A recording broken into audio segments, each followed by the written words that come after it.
All right, everyone, welcome to New Earth Mystery School. My name is Miriam Husnet, and we are here this month talking about divine union. I'm so excited. I say this every month. I'm so excited about this topic. I One of the reasons why I'm super excited about this topic, some of you all might have heard me talk about this online, is that next class, I'm super excited about today, don't get me wrong, but I'm so excited about our guest this month, our guest teacher. This is going to be our first male-bodied teacher on our school, which is so weird to me in a way because I'm like, how have we not had any men? But I also feel like it makes sense to me, and it's not that I haven't asked people. I've definitely asked a couple brothers that I know, and like for whatever reason, it wasn't aligned. And you all know that we do have Dr. Word in the community who is holds it down with our Qigong and our Dharma talks every month. Hopefully you all who are part of the portal community definitely check that out every month. So Ken, who's going to be our guest teacher next month, is a friend of Dr. Word and mine. So he's another part of that community. And he does such beautiful work. He's an amazing energy healer, and he does conscious masculine work. So he works actually with men who are violent offenders, helping them to heal and helping them to reconnect to their hearts and to their masculinity, and to like just healing what it is where they came from. So that's like the work he kind of does on a like day-to-day basis. It's like his day job. But then his other work is that he is an energy worker, and he's been initiated through several different indigenous traditions. So he's just bringing through all sorts of strands. He also is a Tibetan Buddhist. So he's bringing through just all this different medicine. And I feel like it makes so much sense for our community, for like the first male-bodied teacher we have. He's really got to be like high up there with the caliber of the women that have been sharing and holding this space. So I trust that so much that he's going to be our first. And I thought, what a better conversation to have with this person than to talk about divine union, and to talk about the masculine and the feminine, and to talk about reconciliation between the masculine and the feminine energy within ourselves, as well as healing and reconciling the relationship between male and female, and what that looks like in relationship to each other and in relationship to these collectives. So like the greater sort of like, you know, what's going on in the collective with the masculine or the male-bodied people, beings, those who have chosen to incarnate in the masculine and the feminine, right? So like this is super juicy work, and I'm so excited to have this person as co-creating with me for this session. And so today what we're going to talk about is we're going to talk about more of the inner, and we're going to talk a little bit more about the feminine. And so I want to bring you all into this conversation, and I want to ask you all some questions, and I want to get a sense of where you are all, because we're also going to be talking about the divine union within ourselves in this relationship, and the way that I understand what this alchemy is of the twin flame, and what that means for us to then come into union with someone else. And I'm going to be talking about probably, we'll see how I feel. We're going to be talking about some of my relationships, and I'll be sharing some of my relationships and some of my experiences. because, of course, a lot of what I share with you is informed by my experiences. Not just like reading a book, listening to YouTube or whatever, but trying to give understanding and meaning to what I have experienced and what I've gone through, which a lot of the relationships that I've had have been like no one else has had the kind of relationships that I feel like I've had, that I've experienced, and I really needed to try to understand what they mean. And at the same time, I've also, through that, moved through different times in my life where I really subscribed and was like committed to certain concepts and ideas. And then other times I was like, this concept, this does not work for me. This does not resonate. You guys know that I talk about being a retired empath. I'm so ready to retire the word of an empath. For me, I personally, I've like retired it from referring to myself in that way, labeling myself that way. And again, you know, these are just ideas that if they resonate with you, great, take them. They don't resonate, compost it, throw it out, whatever, right? This is not a place where I'm telling you what you need to believe. And I think you all know that, but I just feel like I want to bring that through again. This is about you having discernment of like, yes, okay, this resonates. No. If anything, what I want to do is trigger you, catalyze you into having a higher level of discernment, even if that discernment means like, I don't resonate with New Earth Mystery School anymore. Like, great. That's a success to me, you know? Some other people might not see that in that way, but like, I want to catalyze you into your sovereign power. And that means that I'm going to be offering things, and that, you have to decide for yourself, like, does this resonate for me? Does this resonate right now? Does this resonate? Because the thing is that it understands that a lot of these concepts are the best way that we know how to describe something in human language that is beyond this linear reality.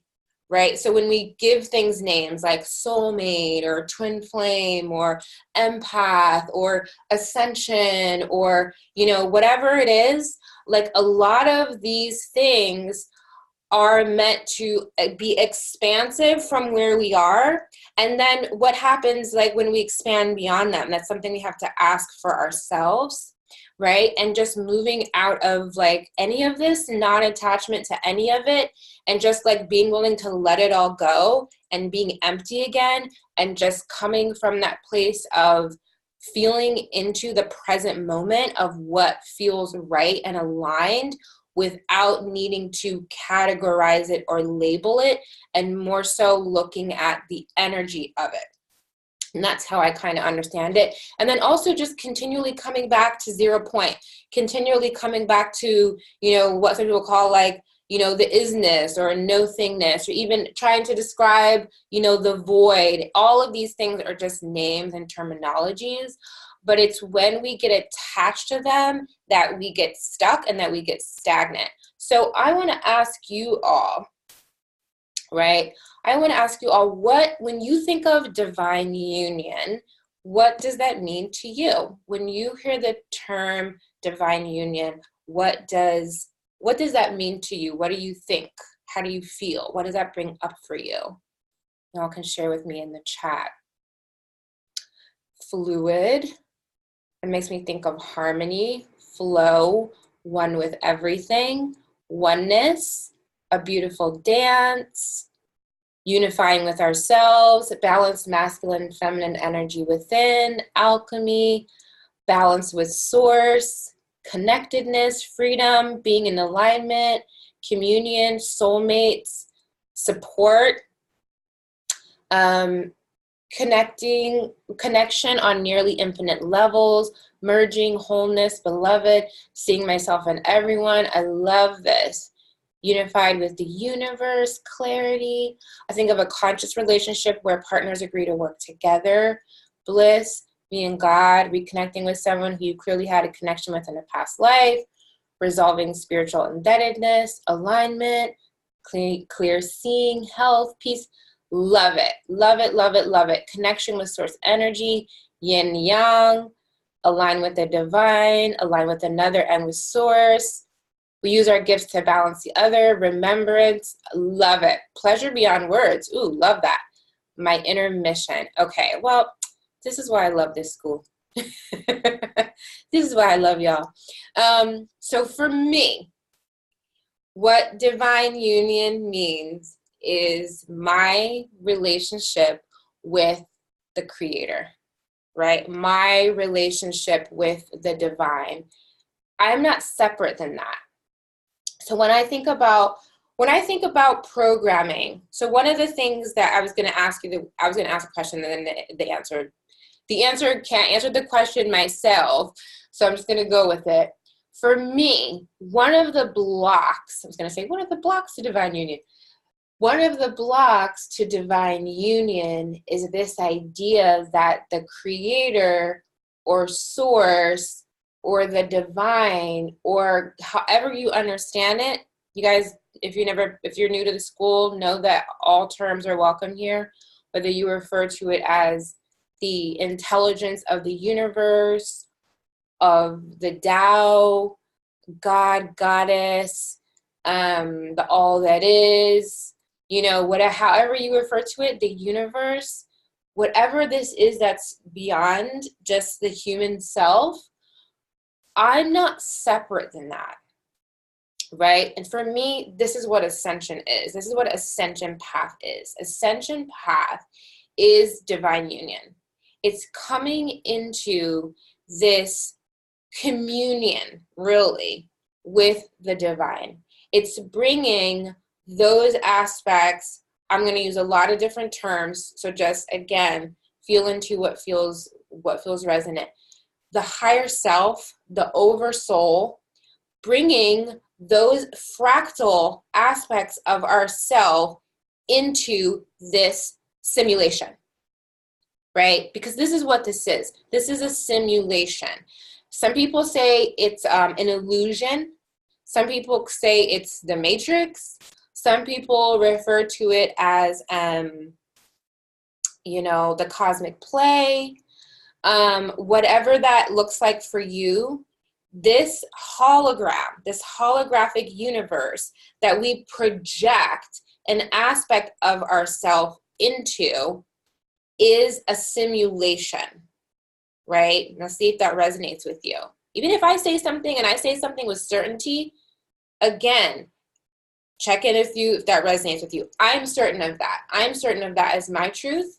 So check in with you and see if you feel certainty with that within yourself, right? I'll say that feels like my truth right now because this is all always evolving, right? This reality, this physical, materialist, reductionist reality that I can touch with my hands, that I think I'm touching solid matter, is a simulation. It is a hologram, right?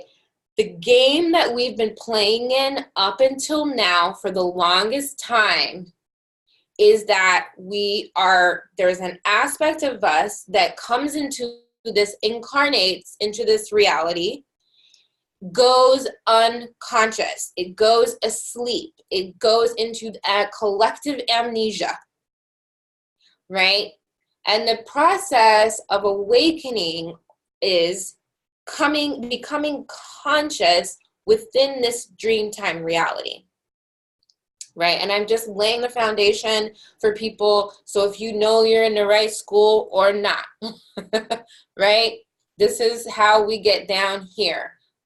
The thing about it is, right, is that once you recognize what's happening in this dreamtime reality, then you no longer are just unconscious and everything's happening to you. You recognize you're also the one who is projecting forth into this experience. You're not just this when I say my name, when I say, who are you? You're like, I'm this many years old and I'm this and I'm that, right? You recognize this is an avatar. This is an avatar, and this is why I use the video game analogy all the time, because you're creating your avatar in this video game. But you, who you really are, the greater part of you is, when I said Mario Kart, is the one that has the remote control.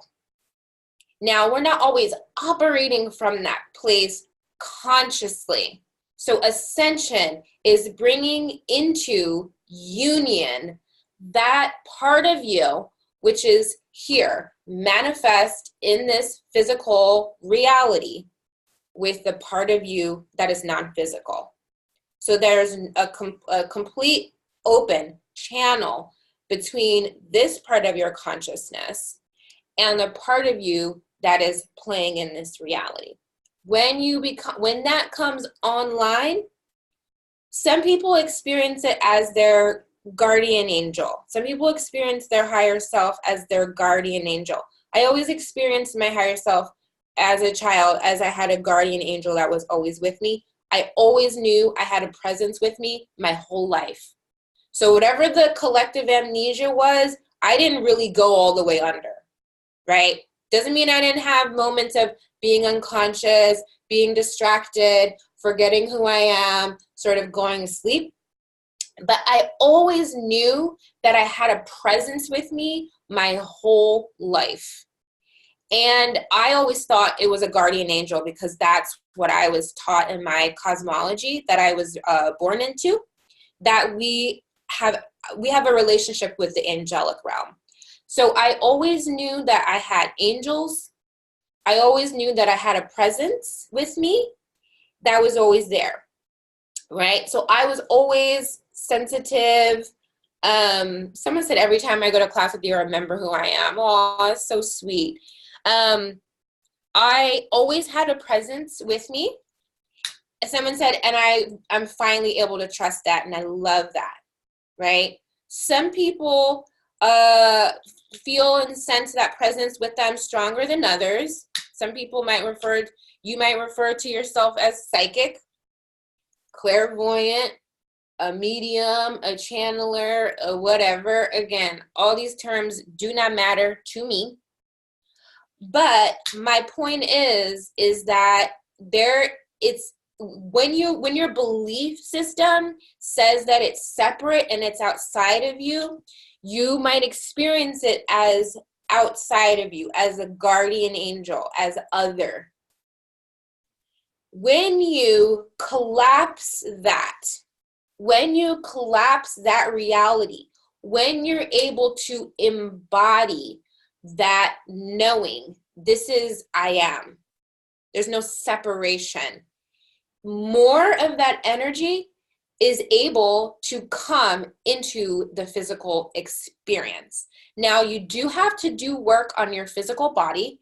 You do have to heal the physical body. You do have to raise the vibration of the physical body. You do have to, and a lot of people have different ideas about what that means. Some people will tell you, like, you can only achieve it if you go live in a cave and you don't live in society. And, you have to figure that out for yourself, because I do think that it's different for everyone. I've had people say, you can't eat this and you can't eat that, and you have to be a breatharian and all this kind of other stuff, right?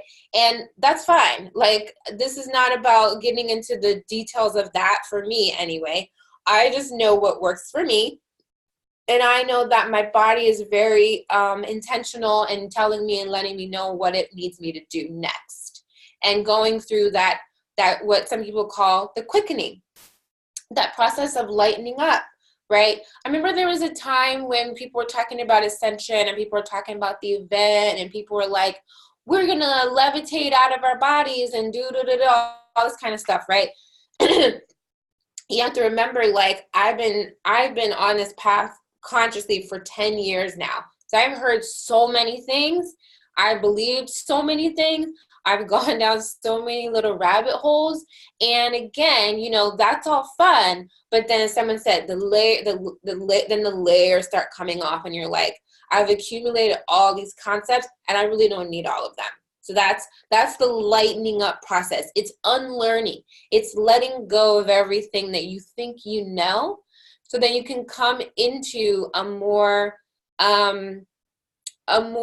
spirit-led, embodied state of being, right? So that it's not about concepts. It's not about memorizing. You know, I always say that people have this concept of what it is to be a spiritual person, and it's some idea they memorized. It's something they read in a book, they saw in a movie, they went to see one guru or something, they went to India one time, you know, whatever, and they're like, this is what a spiritual person is, and they start performing like that. And I talked about this many times because this is a big concept in my tradition. It's called when the ego becomes spiritualized. It's now when the self-concept is, I am a spiritual person. It was funny, my teacher last night said, anything that starts with I am is you can guarantee is probably not spiritual. I was like, wow, right? Because like, that's the thing. It's like, you know, when you're still talking about yourself in this way, right, you're still talking about the ego. You got to really think about it. Like, you're really still talking about the self-concept as opposed to like really, truly the self, right? And again, check in if that resonates. So that's all to say that, again, this feeling of separation is one of the most painful feelings in the earthly realm. To me, this feeling of separation is the root of all of our suffering. It is at the root of all of our suffering. This wound that on a soul level, that we were split from source and that we divided into these groups and that we descended, you know, some people say fall from grace, that we descended into these lower dimensional realms and that we were abandoned here by source. Like, think about that. Like, just feel into that. If you have a wound around that, this is, we're doing this shadow work, right? We're doing this deep inner child soul work, right? Because then if you have that as a belief system, and I feel like we've all had that as part of the human experience, if you have that, that for me is what is being healed through the process of divine union.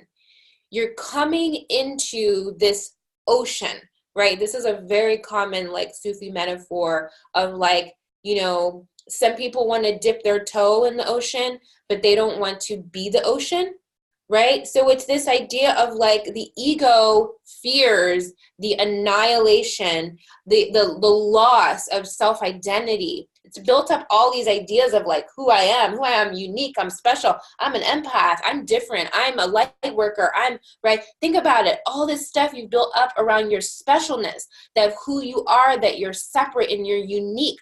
Why would your ego want to be absorbed back into oneness, right? And the thing is that this is a process that you have to go through for yourself. And it's a process that for me, the way that I experience it, and it's like hard to put into words in a way, but the way that I experience it is that I absorb into oneness and that I come back into individuality. Like I absorb back into the all that is. I'm nothing. I'm like, I don't exist in and of myself.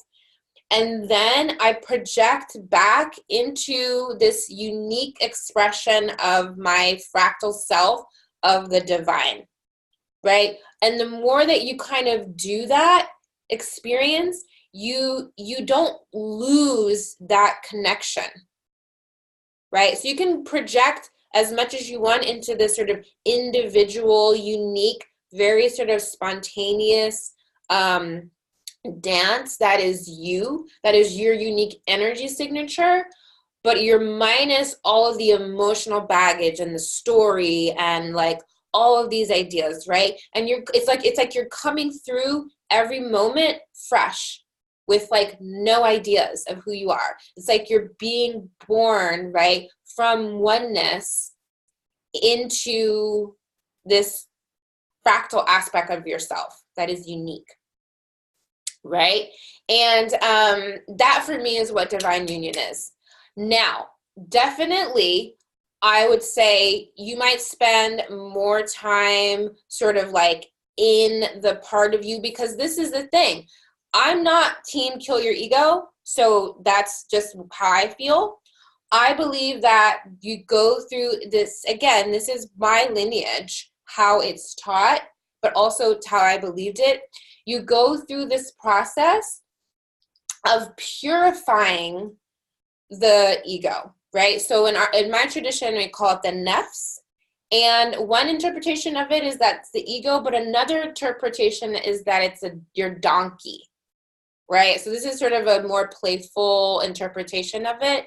It's the part of you that's an animal. It's like the donkey, right? But it goes through this purification process where you sort of let go of these different layers, and it comes more into to a higher vibration, a higher resonance with like who you truly are. And then what it is it's an interface, right? So then what happens is you're creating from this ego vehicle, right, this self-identity to play in the video game, but you don't identify with it. You don't believe that's who you are. I haven't even gotten to my notes yet. That's why I was like, today is going to be just whatever, because I already knew it from last night, and the dreams I was having last night. So, right, so you don't go into the video, you don't fall asleep in the video game. That's the difference. You don't start to think that you're the character. And that's why I have a tweet that I say like, oh, congratulations, you're famous in the Matrix, right? Like people always do this thing with like my online persona where they're like, oh, you have all these followers, you have all this. And I'm like, do you guys not remember that not only social media, but this whole thing is a video game? Like, I don't forget that. I don't lose sight of that. Like, I'm not identified with this character, right? Because the minute I identify with this character, I lose the reality of all that I am, which is infinite times more expansive and greater and more divine than what you think you're seeing in a character, right? Like, it's like if you think you like me on social media, you don't even know how much you like me, right? Because it's just this for everyone, right? We're so much greater. We're so much more. But people spend so much time trying to perfect this avatar, trying to and again, what I want to say is there are beings that know this. This is part of the manipulation of this realm. And this is why I think personally that a lot of these concepts, things like twin flame and being an empath, I think that they're implanted information. I'm just going to be honest. I think that they're implanted information that are meant to keep people stuck. Because think about how much self-created suffering we perpetuate when we believe I have a twin flame and I am supposed to take all of the abuse that this toxic person has been dishing out because it's part of the twin flame journey, right? Now I don't know if that resonates with any of you. And you think like, oh, they sell it to you like this whole package. Like if you can just, when they're the runner and then they're the this and then they're the that, right? And do I think that there may at one time have been some concept or idea of, your divine counterpart that was put into this twin flame concept? And that's the thing about distortion and about the distortion agenda, is they take partial truth and then they invert it. They distort it, right? And so that's the thing. Now, the reason why I know this is because I had a whole ass relationship where I was like doing that, where I was like, so actually I met this person and we were literally born on the same day, right? We were literally born on the same day. And the relationship was, so the way that we met was synchronicity. It was all this whatever. It was where I was going through my awakening and yada yada yada. When I tell you, it fit the twin flame storyline so well that I just took that storyline and placed it on the relationship, right? I couldn't even meet this person where they actually were.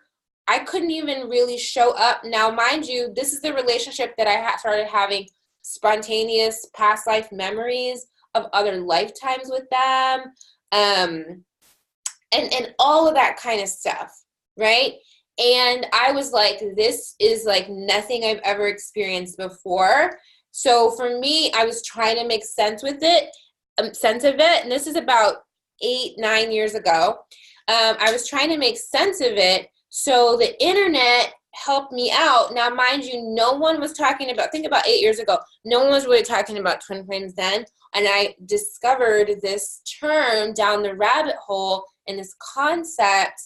And it went like, and I did that whole thing. I did the whole thing. So this is not from a place of shaming anyone. It's not from a place of like thinking I know better. It's coming from a place of like, I saw how destructive it was in my own experience and the way that it disempowered me. And I stayed in the relationship a lot longer. I would have definitely ended the relationship because there was like major, major red flags.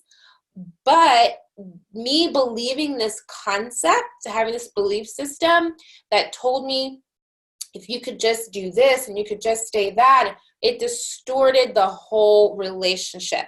And that's what I see more than anything.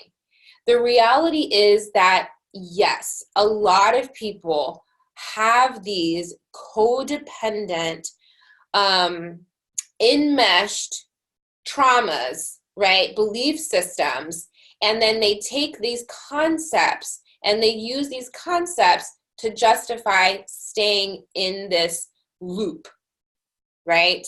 Now, that's the thing. Again, you have to check in with yourself. You have to see if this resonates with you, and you have to feel into, have I been doing this? Where have I been doing this? Maybe, maybe not. I'll tell you what I do have. That is, sometimes we refer to ourselves as twin flames. Sometimes I'm just like, this is my soulmate. I do have a 20-year relationship with someone that I've been in and out of partnership with that is probably one of my most profound relationships that has brought through the most amount of healing. Now, a lot, again, so what I'm telling you, what I'm basically saying in today's talk is that the twin flame concept is false and it's true. It's both, right? The thing is, I could not really come to a place of certainty of knowing any of this until I came into divine union within myself. When I was coming from a place of like, you complete me and you're my other half, and right, like, I need you to do this thing so that I can be whole. And I was looking for a parent. I would say some people looking for a parent, not a partner. I was looking for someone else to heal my inner child wounds, right? When I became conscious of what I was doing and I brought the relationship with what I was actually desiring, back to myself over and over again, everything changed. I'm going to tell you guys how it looks for me now, how relationships look for me now, because it's completely different. What I remember, I remember this feeling of a void, of emptiness, of not being complete, of not being whole.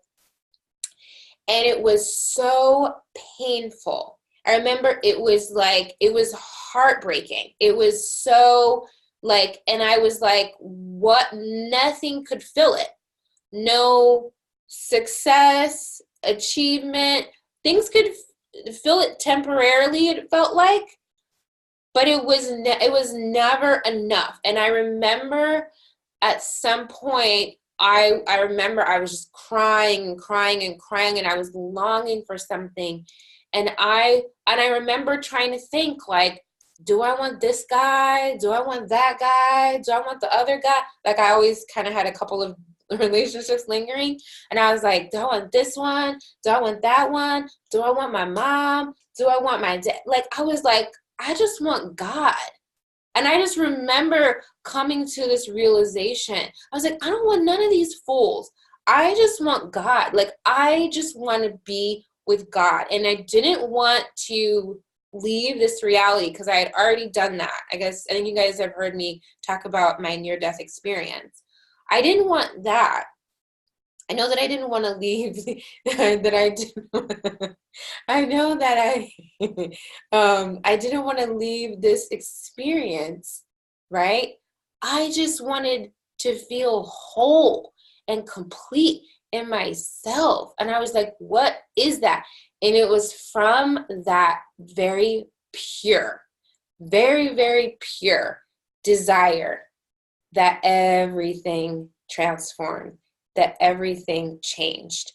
And it was from that place that my heart was just cracked open. All of the things, you guys know I'm always going to make crack jokes. All of the things, right? She said that's it, class is over. All of the things that I thought I wanted, I was like, I want me. I miss me. I want me. I want God, right? And that was when everything changed for me. Someone said I was crying, now I was laughing. We do a lot of both here. I was like, and that's when it happened. And that's when all of the love that was always available, that is my love, that is my energy, that is, the part of me that's divine, the part of me that's like, the higher. And again, sometimes I say higher self, but it's in. I just want to clarify. It's like in, right? And it was like another reference that I had for that, because we're also going to talk about the divine feminine. I haven't even looked at my notes. We're also going to talk about the divine feminine. When I would lay on the earth is the other way that I would feel it. When I would lay on the earth and I would connect to the mother, our mother, right? Someone said I would find another word for higher self, maybe inner being or soul, but I use all of them interchangeably. When I would lay on the earth and I would connect to the mother is when also it transformed. So for me, at some point, I recognize that our earth is one of our closest representatives of the divine mother, of the feminine, right? And we have access to connect to that. We have access to connect to everything, right? But because there's this like physical manifestation of this embodiment of this divine Gaia Sophia being that we can literally lay on the earth and just connect to and just feel that embrace, that's like better for me than like, any of these fools out here, right? That we have that, right? And then we can fill ourselves up with all of that. then that becomes so juicy, right? So juicy. So for me, this became, and then the process that I talked about where I would learn to sort of like dissolve myself into oneness, and then from that place come back into this kind of unique experience, and then dissolve into oneness, and then bringing more of that energy with me, more of that energy through, finding out how to bring more of that energy into my body, right, is when everything changed. Every relationship transformed. Every relationship changed, right? And I did realize that I do have this lifelong soulmate. One of the things that I post online often is that things will make more sense when you realize that someone being your soulmate doesn't mean they're meant to be your life partner. My soulmate and I have an understanding. This is why I said I might talk about my relationships, but I might not, because they're very unconventional. Granted, we definitely did the like committed, let's be together, let's be a family, let's do the thing relationship for many, many years. Many, many, many, many years. And we were successful at it for many, many years. The issue of what happened is that when it was time for me to meet, or both of us, right, to come into the next level or layer of divine union, right? Instead, we would think that we needed to focus on the relationship, right? So the way that I understand that now is that when I expand what divine union is and continues to be as a living, breathing practice in the present moment, is me feeling that expansion and following the expansion. That means that the human part of me has to get caught up to where the soul expanded. I have to be able to bring that level of expansion into this physical reality, or else I'm not in union with myself. This is probably the most important thing that I'm going to say in this class, and I'm going to say it again. What divine union is recognizing from a place of wholeness. Now you're whole, but you're also becoming more, right? So you're wholly yourself, and you're expanding and becoming more. When you have that expansion, what divine union is catching up in the physical reality with where your soul has expanded. So it's becoming the new you. So what that means, and this is why people, I think, that are in soulmate relationships, soulmate unions, get so confused, is because they think when they go through this expansion that they're meant to focus primarily on the relationship. And what they do is they don't match with themselves, and then they suffer. And then they think there's a problem in their relationship, right? Whereas if you expand and you become greater, and then you match up with that, the reality is that the relationship may no longer be a match, and that's okay. Your job may no longer be a match. Where you live may no longer be a match. You might have to move. And the thing is that I know this, I understand this, and I have this conversation with everyone that I come into union with, that my primary relationship is going to always be with the greater part of my soul.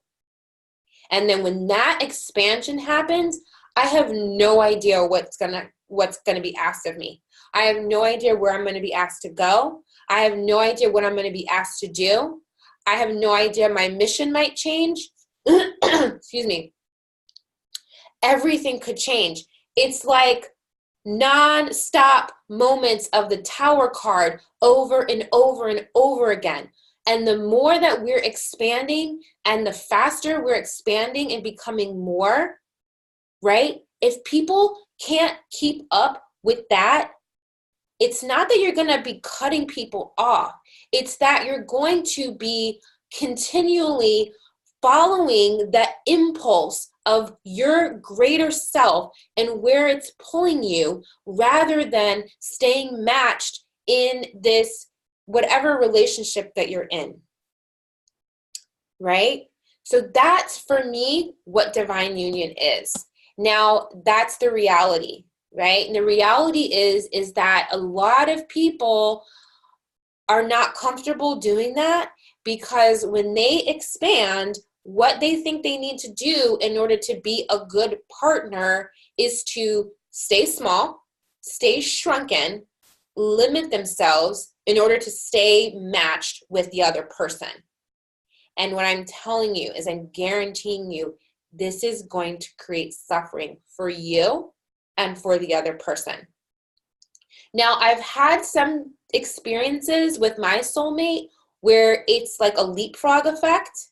I expand and then he expands, and then I expand and then he expands. So we don't necessarily, it's not like step by step, right?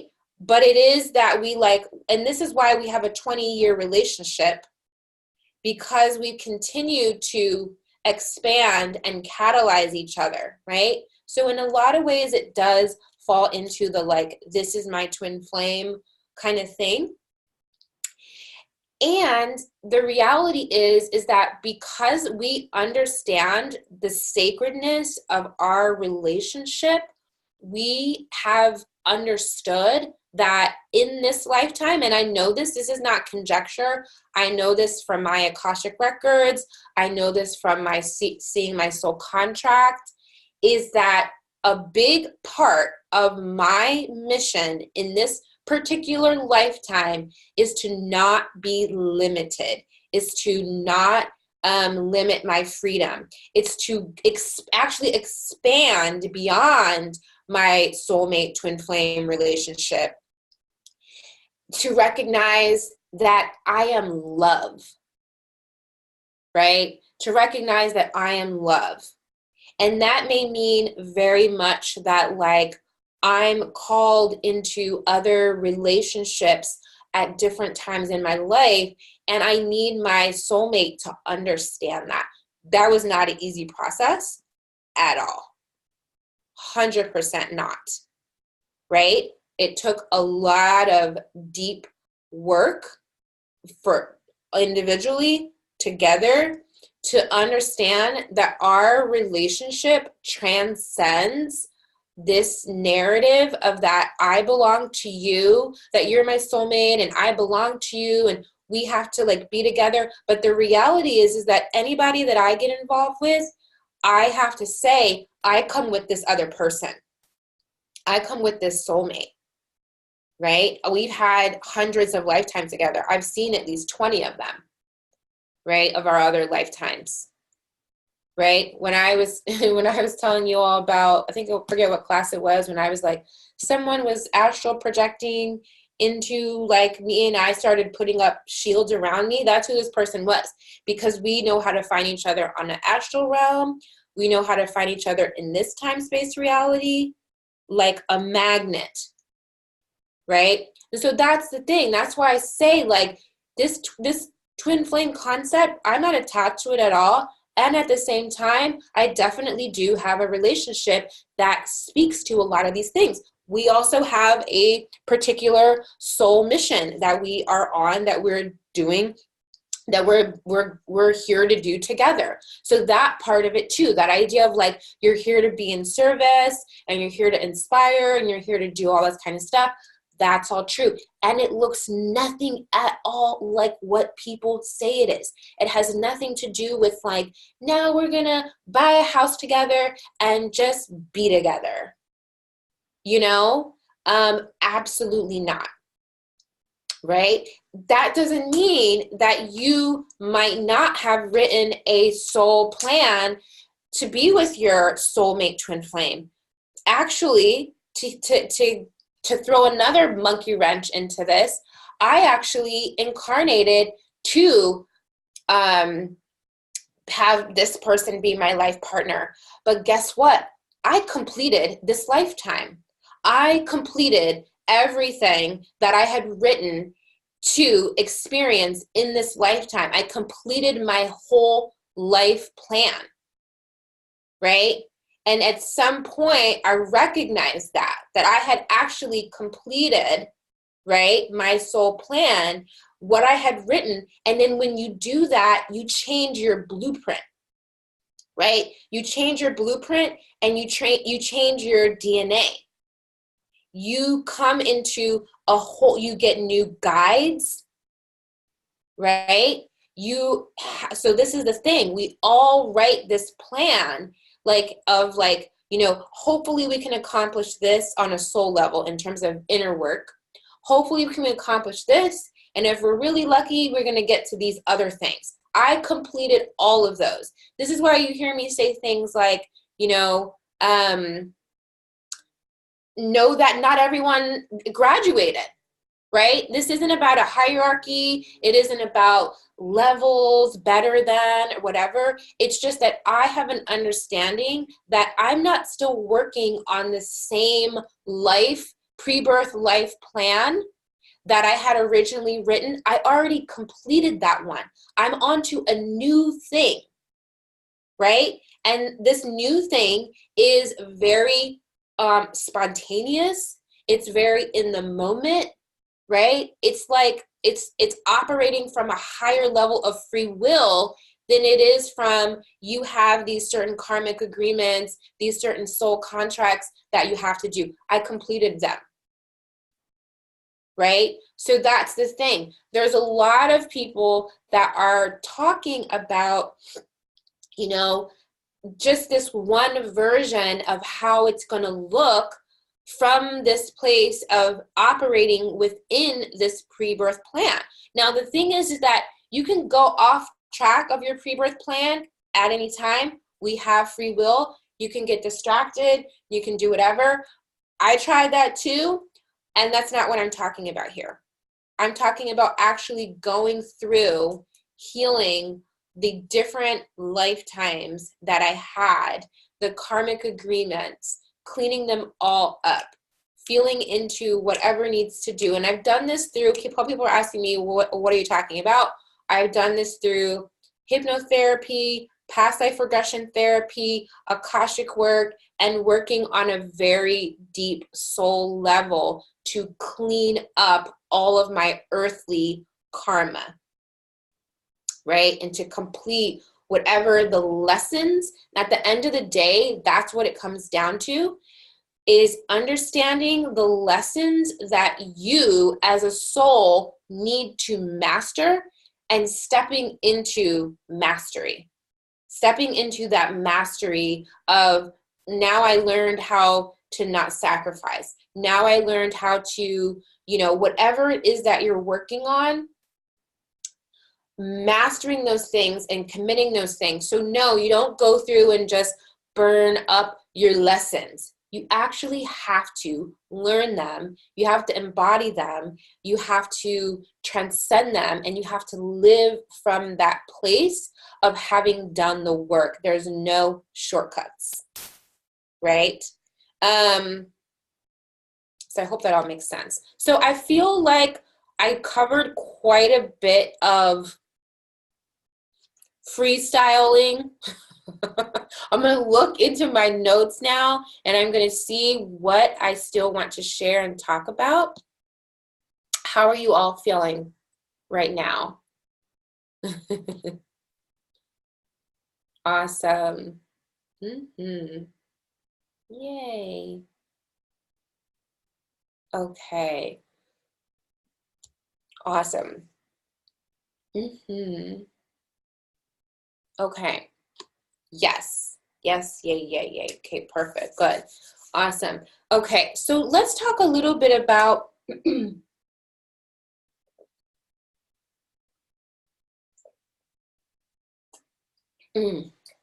let's talk a little bit about the feminine. I want to talk a little bit about the feminine and the feminine, what the feminine needs right now to heal, and what we have been on a collective and also on a personal level. What is it that's going on with the feminine, right? Because we're going to talk a lot about the masculine in the next class. But let's talk a little bit about the feminine. What do you feel that those, again, so I want to talk about this in a very fluid way. What is it that you feel that both and or those of us who either have incarnated into a female body, right? Because the female body is definitely a manifestation in a way of all that is a metaphor for the feminine, right? But that's not the only version of feminine, is not just a female body. We know that. And also those of us that are healing lifetimes of being incarnated or indoctrinated as the female or the feminine, as well as our inner sort of feminine and the stories we tell ourselves. What are some of the wounds that are related to that? Let's hear what you all have to say. Savior, every 3D system working to enforce the victim narrative. Savior complex, shame, not feeling safe of being seen, feeling like power can be taken away, denial of innate power, mass control and manipulation, the control game, distrust, guilt, the feminine is only for service, needing freedom, powerlessness, helplessness, shrinking, self-sacrifice. Wow, there's like 50 more messages. Too sensitive, mother martyrdom, abandonment, overgiving, the mother wound, the need to please elders, okay, overgiving. Let's see, I see a lot of the same ones. Being a constant caregiver, denigrated, ownership of body, minimizing my light, betrayal, not being able to fully embody joy, abandon, victim, I see self-sacrifice a lot, abandonment, jealousy. Thank you for naming that one. Feeling guilty about my sexuality, constant emotional labor that you have to heal everybody, being subservient, blocked throat chakra, being used for life force, being rejected if you express your power or your voice, anger, angry at limited freedom. You're too strong, okay, you're too sensitive, seeing softness as a weakness, people pleasing. Wow, need to be soft and passive, lifetimes of abuse of female energy. Being an audience for the masculine, striving to be wifey, comparing, scarcity, competition for safety. I love all of these. There's like 80 more. Too much, you're labeled as too much or bitchy, not speaking up. Okay. Society telling us something around the feminine always wanting to connect in union with the male, needing freedom. Needing to be the pacifiers of others' discord. Getting punished when you aren't their projection. Nice. All of that. All of that. So one thing I always teach in my like sacred sexuality work is that, and again, this is an overgeneralization, of course. Being the peacekeeper and the morality keeper. That's a big one. Okay. I'm gonna speak on this for a second, and then I'm gonna ask another question. One of the things that I always talk about, and again, this isn't just the female, but the feminine, right? that women are often indoctrinated a couple things. Notice how when women get into a relationship, and I learned this, and this was game changer for me.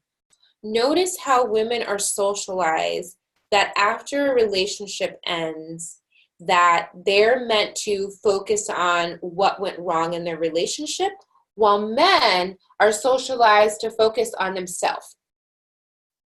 But think about this. Think about how, have you ever had this experience where you were in a relationship with, you're a female, and you're in a and this can be probably many other versions, but I'm just going to speak to it in this very overgeneralized way. You're a female, you're in a relationship with a man, the relationship ends, you spend all this time focusing on what went wrong, was I not enough, was I not a good partner, this, and that, and then the guy gets into a new relationship. How many times has that happened? Right? Do you know why? It's because the man is given permission after the relationship to gather all of his energy back. Now, again, there's many versions of this that are different. It's an overgeneralization, just to illustrate something. That the woman spends more of a time processing what happened in the relationship, and that the man goes very quickly and attracts another person. It's like, how did you meet someone already? Right? Energetically, not talking about 3D, oh, there's more to, no, energetically.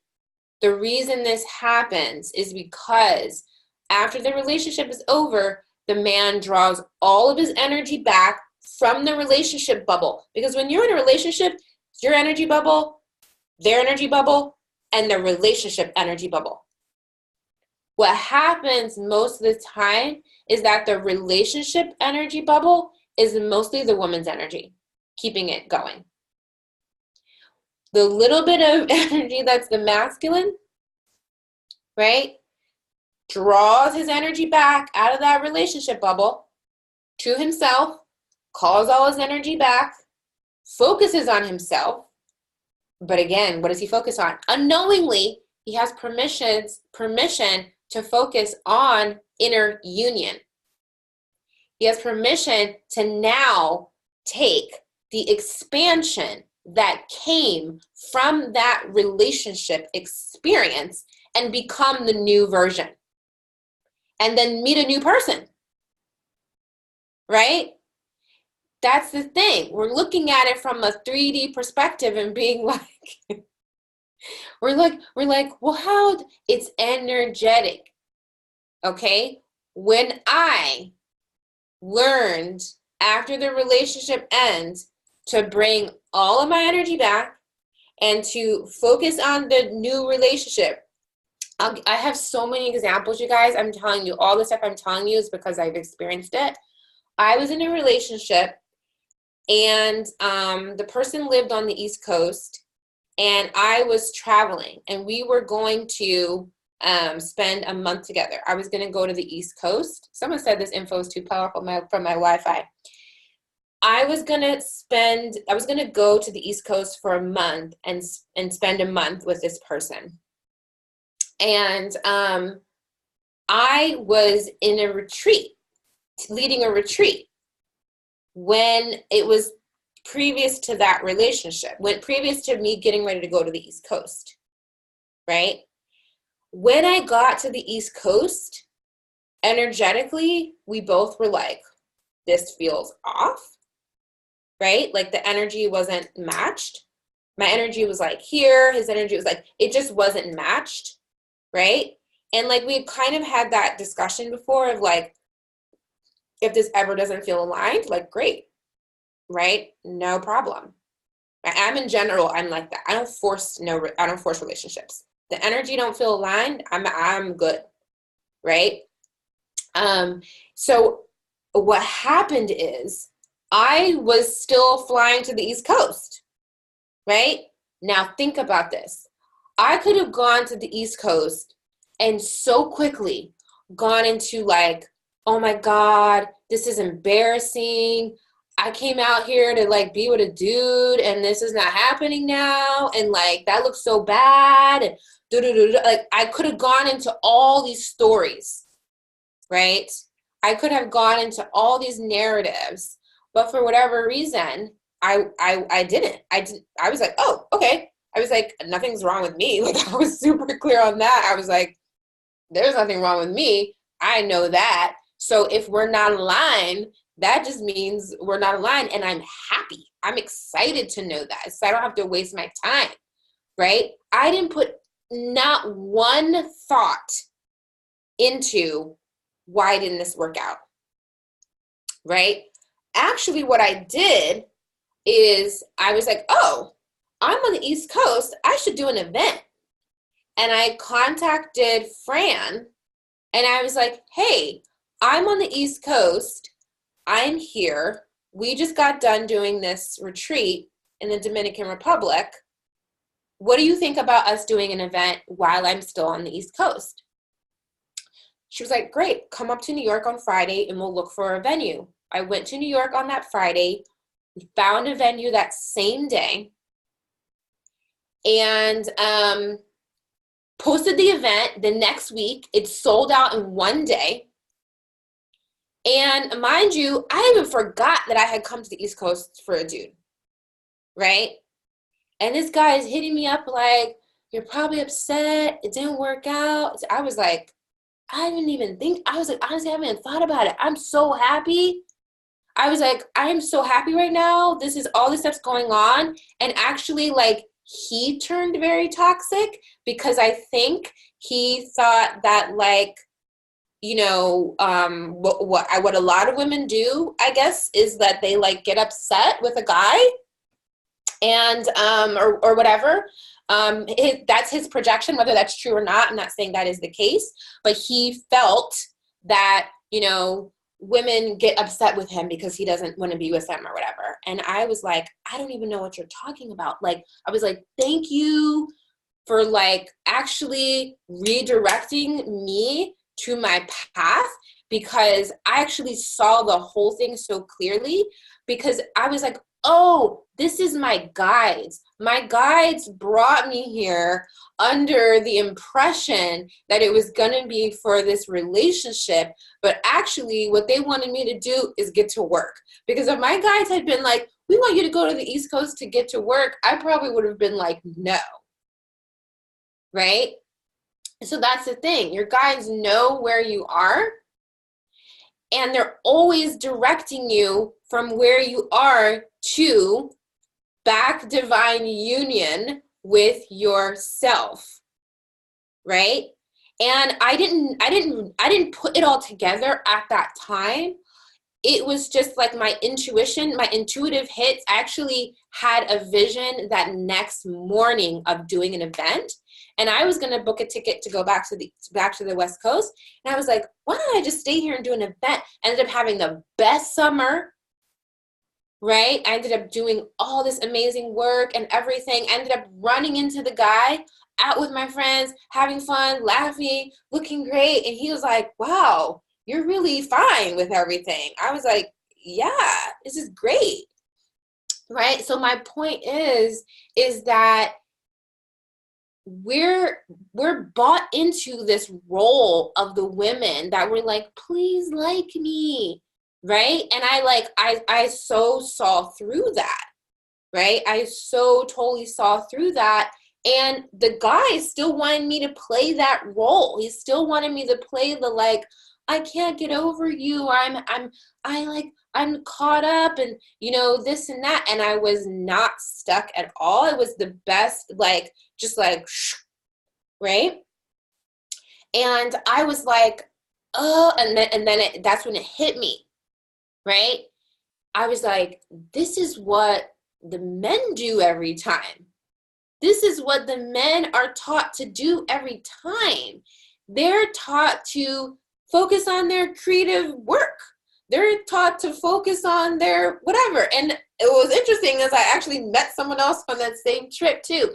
It's my point is that when you follow the expansion, instead of trying to focus on the relationship that you think you're trying to make work out, it works out every time. It works out the way it's supposed to do.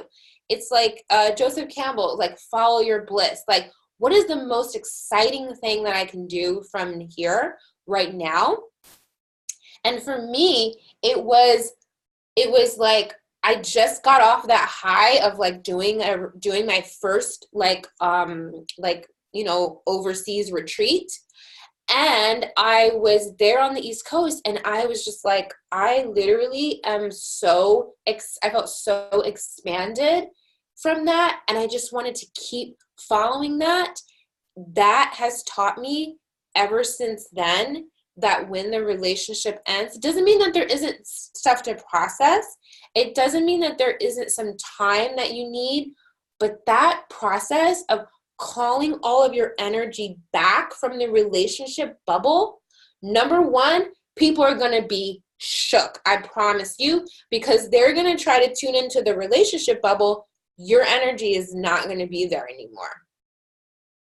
They're not going to be able to tap into that, and they're not going to even know what paradigm they're in, because they're going to be so used to you lingering, your energy lingering, right? This is why I say cord cutting and that forgiveness work is so important to call your energy back, because you need your energy for other stuff. You need your energy to make the jump to become the next version of you, because you're always expanding. That's the thing. The relationships that you're in, however long they last, that expansion that comes from that relationship is showing you the new you, right? That relationship is showing you the new version that you have become energetically. And your work is to line up with that. And what I've been trying to say is that so often the women don't give themselves, think about how much time, again, this is not a shaming thing, it's not a judgment. Think about how much time you spend after a relationship ends talking about it to your friends.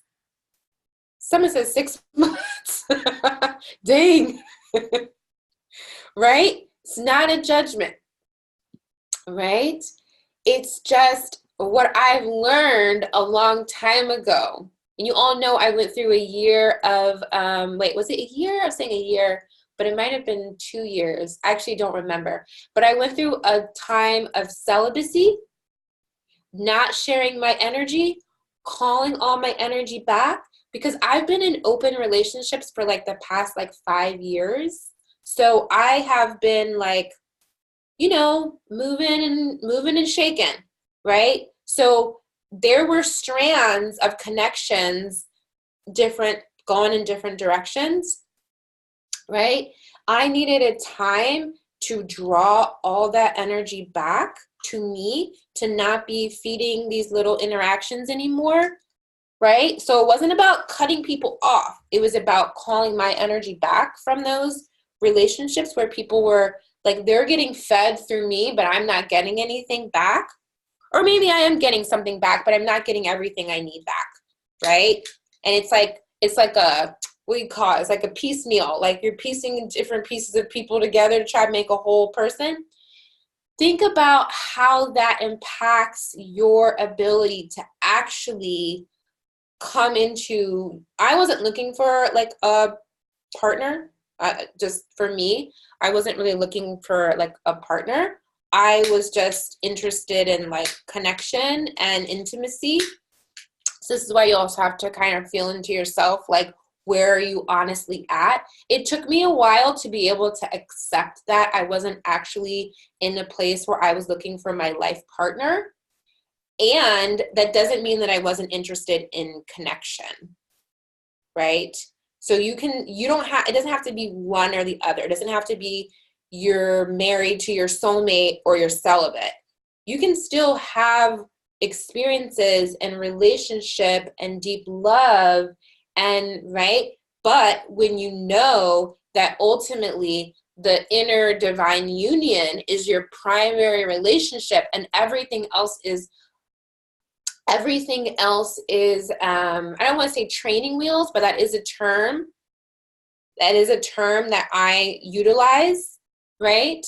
And we can definitely have a sacred sexuality class if that's something you guys would like to have. But as long as you understand that ultimately, and you can tell your lovers, your partners, or whatever, however it works for you, here's how much I'm available. For me, for example, I went into my most recent partnership with some boundaries. And one of the boundaries is I don't want to talk about being together forever. I'm not in a place where I'm looking for that level of a life partner where I want to say to someone, we're going to plan our lives together. I know my capacity. I know what I'm available for. I know I'm available for like deep healing, deep resonance, deep connection, so much transparency, vulnerability, love, intimacy, travel, growing, adventures, experiences, right? One of the things I was going to have us talk about is like, what does our soul relationship look like? What are the components of it, right? We might even get to that today. But my point is that I was 100% clear going in what I needed, what I desired, and I spoke that. Some people really believe in writing it down if you're trying to attract a partner or a lover or a divine counterpart, writing it down of what you are. But for me, ultimately, what it's about is you have to really examine where you are, and you have to be able to be honest. Like I said, for me, I was very, very clear that I was not interested in going into a relationship where I was going to be talking about planning our life together because I'm not there, right? So when you have that level of transparency, right, and you really feel, because for me, again, another way to ask this, maybe not what do I want, but maybe ask what do I need, right? And when you ask what do I need instead, a lot of times you're going to get a more honest answer, because when you ask what do you want, you might be like, I want my soulmate, right? That might be what comes up. I want my life partner. But when you feel into what I need, right, I might feel energetically, excuse me, I might feel energetically that what I need is more time exploring my shadow. Thank you guys. Everyone, I have like a really cute sneeze, which doesn't like suit my personality. It's really interesting. People are always like, that's how you sneeze? So all that to say, when you tap into like what you actually need, what might come through is something a lot more honest, which is like, I'm not actually ready to meet my life partner right now. I still have these other things that I want to work out, because you're going to, right? You're going to meet a really interesting question that I remember that when I was studying with this Zen teacher a couple of years ago, and I was asking him about soulmates, and he said, something that I thought was really profound. He said, this is the number one question I get asked. Am I with my soulmate? And he said, the reality is that most of the time the answer is no, but people don't want to hear this. You're not with your soulmate, but you're with the exact person that you need to be with. And that's the thing. you're going to, right? You could decide and again, I don't want to say have to, because that's not the reality. You can do it any way that you feel aligned, called to. What I know or knew is that I was going to have multiple relationships where I was going to get to explore different themes. I knew that. I knew that I was going to have different people come into my life at different times, that the relationships, weren't going to be forever. I mean, the relationship may be forever, right? But the it may change form. It may not be a romantic relationship, right? Especially if you go into it with a lot of transparency around, my commitment is to inner divine union. My commitment is to my mission. These are my highest priorities. And yes, I am also here for relationship. I'm also here for connection and for exploring intimacy. And no, I don't need you to complete me. No, I don't need you to provide for me. I don't need you as a security blanket. I don't need any of those things. The other thing that I learned at some point is that most of the magic that I felt in relationships when I was with someone was my own energy. I realized that the feeling that I liked when I was in relationships that felt so good was my own energy. Now, the thing is that when you're not awakened in your energy centers, let's say your heart's not open and you're not able to feel, your energy's not going to flow because your heart's not open. Then you meet someone and that person opens your heart, the energy is flowing, right? The energy is flowing. You assume this is a feeling this person's giving you. You don't realize that, sure, they helped you open your heart, but what you're actually feeling is your own energy, your own connection to the divine, right? So this is also what divine union is. When you realize that someone's not giving you that feeling. So you also are not looking to the other person to give you that feeling. Once you learn how to open your own energy centers and you're open and you're flowing and you're channeling your own energy, you're connecting, you can feel that feeling of being in love, of being love anytime, right? You might be like, and I've posted about this online forever, what you're feeling when you think you're in love, what you're actually feeling is your own love and life force. People are like, well, what's the point of being in a relationship then? And I'm like, just do it. Just do it and then ask me that, right? There's so much to experience. There's mirroring, there's reflecting, there's amplifying, right? There's so many things. It's just the difference is that you don't only feel love when someone is loving you.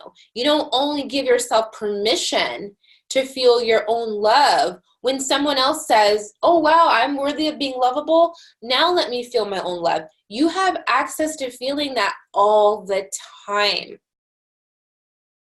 right? Someone said, I like to say I am love along with you instead of I'm in love with you. I like to say I'm inside of love with you, right? Think about it. You're just inside of love, right? And I always say also, like, tell me I don't complete you so I know it's real. I don't really attract people that need someone to complete them at this point in my life. But I remember that in my soulmate relationship, we used to say this thing with each other where we didn't say you complete me, but that we used to say we used to say I'll always love you. I'll never leave you. I didn't realize that was a soul contract. When you're saying something like that, right? I didn't realize I was putting an actual spell on myself at that time until I had to go through and break all those soul agreements and those soul contracts. It doesn't mean that there wasn't a pure agreement and connection underneath all of that. It just meant that there was a layer of distortion that we were putting on top of that purity. We had to, break all that apart, have it be confronted, have it play out in all these different, toxic situations. And then it was like, oh, you gonna really love this person forever? You're gonna hold space for everything, right? So like me and my soulmate, like we have an agreement now. It's like, I'm gonna love you forever, and I might love you from a distance if what you're doing is like unhealthy, right? That's the reality. It doesn't have to be, you don't even have to be loving someone. Loving someone doesn't mean you're holding hands walking around with them. You could be sending love and connecting with someone because there's an energy cord. Like if it's really a soulmate, there's an energy cord that you can't break, right? It doesn't mean that there aren't cords of attachment that can be dysfunctional, and that can be, the shape can change, the location can change, how they are running can change, right? But that cord of like that purity, that connection, you can always be loving them because that connection is always there. Okay, so let's wrap up a little bit more talking about the feminine. So we talked about some of the wounds of the feminine. Another thing that I always say is that a major wound this is why a lot of what I'm saying is super resonating for the feminine, because a big wound of the feminine is abandonment, right? See if that resonates. A big wound of the feminine, and this can be for lifetimes. This is why I say that deep longing that I wanted source, I wanted God, and I was like, I can't think of anyone actually that is going to be able to give me what I truly desire in the way that I know that is what I'm actually calling in. There's no other person that's going to be able to give that to me, right? And that's why that connection with source, once I like linked that in, changed all relationship. Because think about it, any healthy person that you come to, right? This person could even be your divine counterpart. Think about though, if you meet them and what you're vibrating and broadcasting is, I hope you love me. I hope I'm enough. I'm not really sure. Please complete me. Kind of desperate. I need to get my hooks in you. You can't leave me. I need you to let me know that I'm lovable. What do you think's going to happen? You're going to repel them. And there's not going to be anything about that you're not lovable, they don't love you enough. It's actually not going to be any of those things. It's going to seem like those things because it's going to trigger that abandonment wound, right? Or you're going to bring a lot of jealousy in, right? But you are actually, and I know we don't love to hear this, right? We're actually going to be calling this relationship in so that we can finally address these wounds. And that's the thing. That's how it works. Right? We continue. Now, what happens though on a 3D level is that it continues to reinforce the wound and the belief system, right? However, what it's intended to do, right, is to bring it up to the surface so that we can heal it. So once we actually bring it into our conscious awareness, and it's not just in the subconscious, it's not just a subconscious wound, we actually bring it into our conscious awareness, then what happens is we can do the work. We can rewrite the program. We can heal our nervous system, right? Then we might go through an uncoupling and we're like, I feel excited, right? It doesn't have to trigger abandonment. It doesn't have to trigger, am I not lovable enough? Or anything. You understand, wow, this means that I've expanded and I'm becoming more. And the thing is that sometimes when you bring the focus back to yourself and onto your expansion, the relationship catches up to you. Right? The expansion, the other person is also going through their expansion, and then you do align, but you don't align because you're trying to make it work or you're trying to work on something, right? I often say, I don't fix problems, I fix my vibration and problems fix themselves. I think that was like a Louise Hay quote. I don't even know, I've been saying that for so long, I don't remember where I got it from, but it's the same thing sort of in the relationship realm, right? When I come back to alignment with my truth and I'm present and I'm not in the past and I'm not operating from my wounding and I'm seeing things for where they are and I'm becoming the new version of me, new things are going to show up, new opportunities. And for me, I expand very quickly and I catch up with myself very quickly because I've just been doing this process a lot. And because I don't have resistance. I don't want to say I don't have any resistance, but I have very little resistance. It's very easy for me to feel the expansion and then get hints of like the new me and align my self-identity with the new version.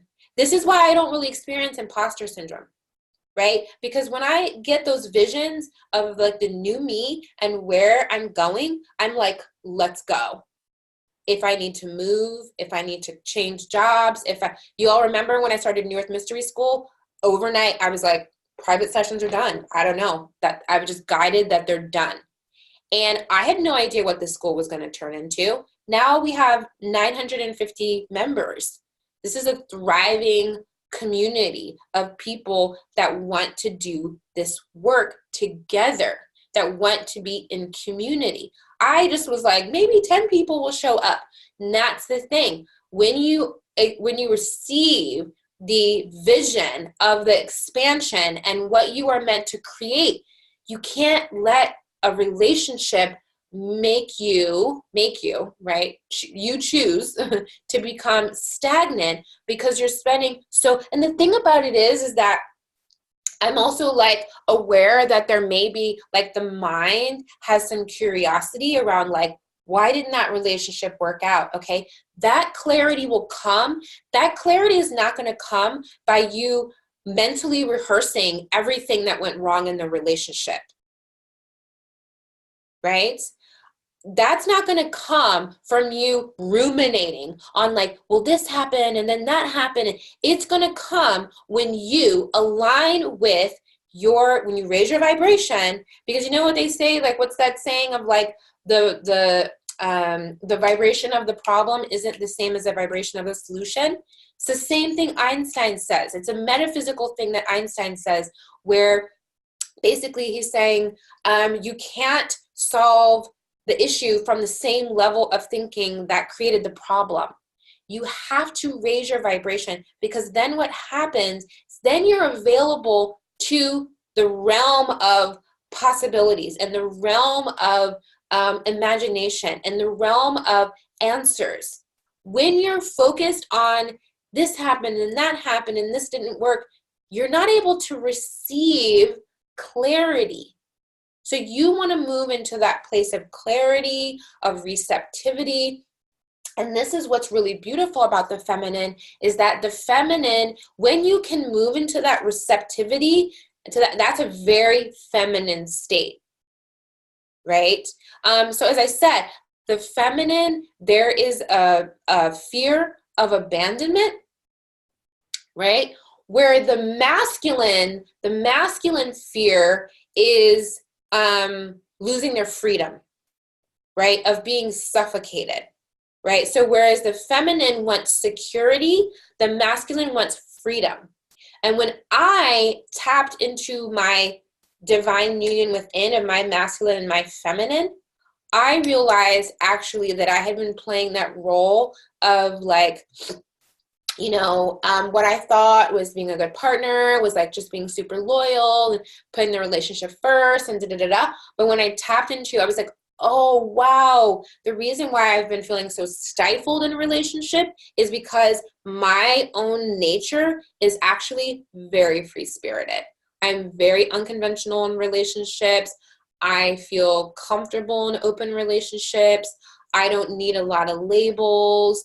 I don't, right? So when I realized that and I actually accepted that and I shed some of that female role playing that like never fit me, right?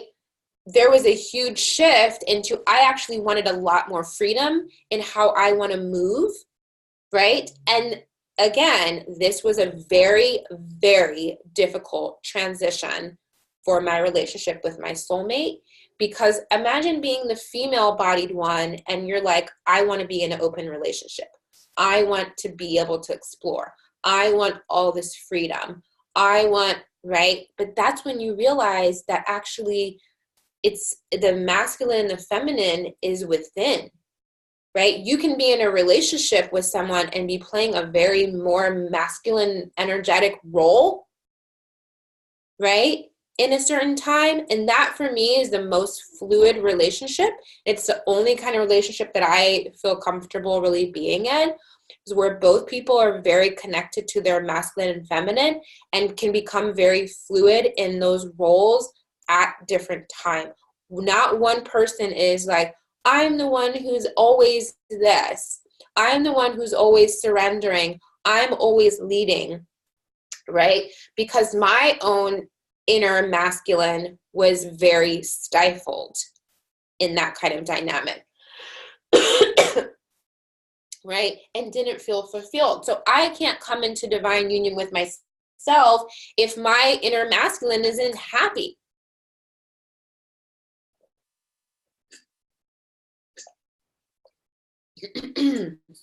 Excuse me, right? And so the last thing I will say also that I want us to track a little bit, and you guys can start putting questions in the Q&A because we're going to wrap up soon. Can't believe this class went by so quickly. If you all have questions that are related to this topic,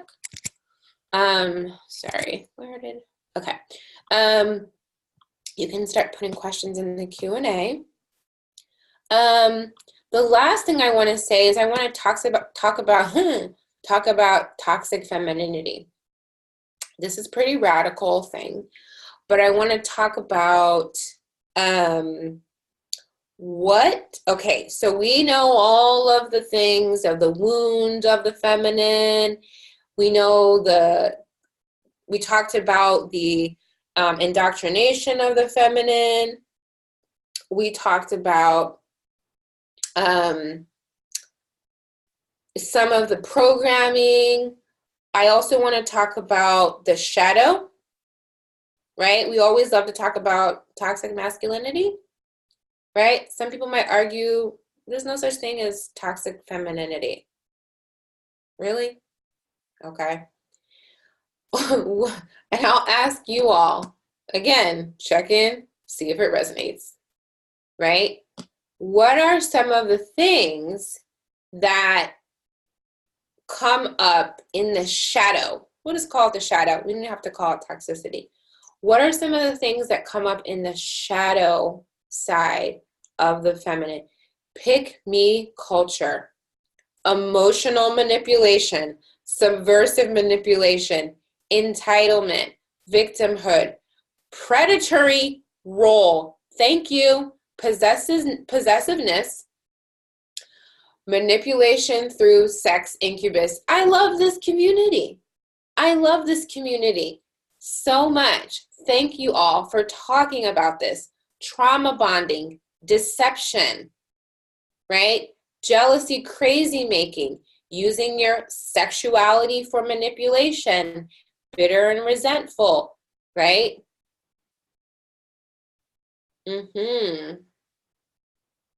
Enmeshment, emotional manipulation, alphaness, aka has to be the only top woman in the room, withholding sex. Okay, so the thing is that, and I'm gonna just preface this, we're gonna leave this here as a seed for you all to marinate on it, right? For me, when I wanted to, right, enmeshing under the guise of being the matriarch, think about it, fixer. Think about that overbearing mom, right? That doesn't have a life, that is trying to control their child's life, right? And like always has some form of manipulation, narcissistic going on, right? That's one of them. The other one that I wanted to bring up for sure is this incubus energy, right? I'm going to call it thought energy, right? Because think about it. Think about what we see on the internet, social media. We see, and again, no shame. We're just talking about the facts of culture, right? Think about this perpetual over-sexualization, right, of these like hyper-sexualized bodies, plastic surgery bodies, right? That energy is solely there to manipulate the masculine, right? Let's call it what it is, okay? This is an entity. Let's be clear. It's an entity that has been given access to people through women not being in their power. Okay, this is not to shame plastic surgery. I have no problem with plastic surgery. It's just to say that this hyper, right, fixation on just even the body and the sexuality, right, for women that do not feel truly in their sovereign power, right?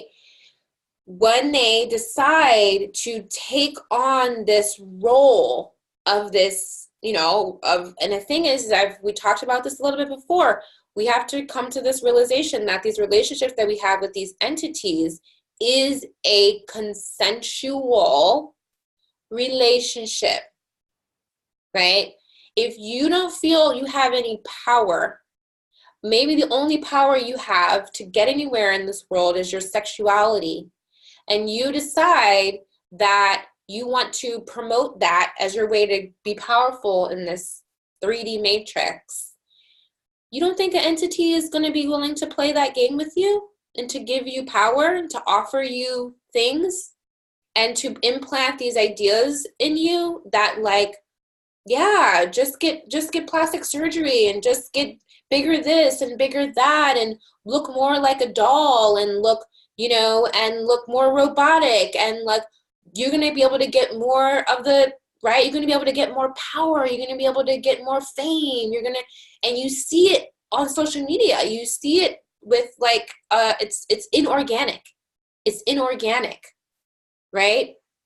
And the reality is that this is a distortion of the true divine feminine, right? So we really have to, in ourselves, see, feel, tune into, and ask ourselves, do I have any of these entities attached to me? Where I'm like, oh, I can control. I remember being a young woman. I said thought energy. Someone said, who said thought energy? I said thought energy. I remember being a young woman and not feeling like I had any power and knowing that I could get men to do whatever I want. I've known that my whole life. Easy, right? Off of men liking me or being attracted to me or whatever, right? With just a look, with just a, right? And like, sure, I'm not saying that can also be innocent, but that's not the same thing as like recognizing and owning your true sacred woman, divine, feminine energy, right? It's not an externalized thing. It's not how you dress. I got dragged online for being like, why is it that whenever women wear a pretty dress, people are like, goddess, goddess, goddess? Like, is that what we think it is? It's how you dress. It's a photo shoot. And I'm not saying don't have a goddess photo shoot. It's not it. It's like more complex than that. Just saying, right? If you see someone their hair messy and raw with emotions, are you calling this person a goddess too? Because that's goddess too, energetically, right? It's not a look. It's not an aesthetic. It's not a trend. It's not Halloween. It's not performance. It's energetic, right? It's not hyper femininity. That's a byproduct of trying to appeal to toxic masculinity, right? So I love this conversation. I knew it was going to be so juicy. And like, don't get me wrong, you guys. I was a go-go dancer for 10 years. I danced in nightclubs for 10 years. That's what I did professionally. Someone said I want to see these clips. All right. Thankfully, I don't think any clips exist. Yeah. So major like behind the scenes is that I danced at the Trump Taj Mahal in Atlantic City. It's where I worked for about 4 years in the club there, right? But I was a professional dancer, and I thought that's what I was going to do with my life. I thought that I was going to be a dancer forever. So this is not shaming women's bodies. This is not any of that at all. It's not about like, I actually feel very comfortable with nudity. It's not that. It's something more subtle. So I hope you all are tuning into it. It's not saying that women that show their bodies on the internet are bad or all of them.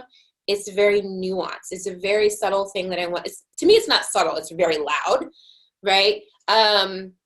It's just something that I want you to, because when I tuned into this and noticed this incubus energy, I was like, whoa, like I was like, it's so there, it's so prevalent. And if we're going to talk about, coming into wholeness in the masculine and feminine, we got to identify what the divine feminine is and what it's not. And that ain't it.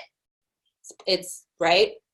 And at the same time, I actually think, this is an interesting thing for me, I actually think that there are a lot of sex workers who are doing divine feminine work. That could be a whole nother conversation.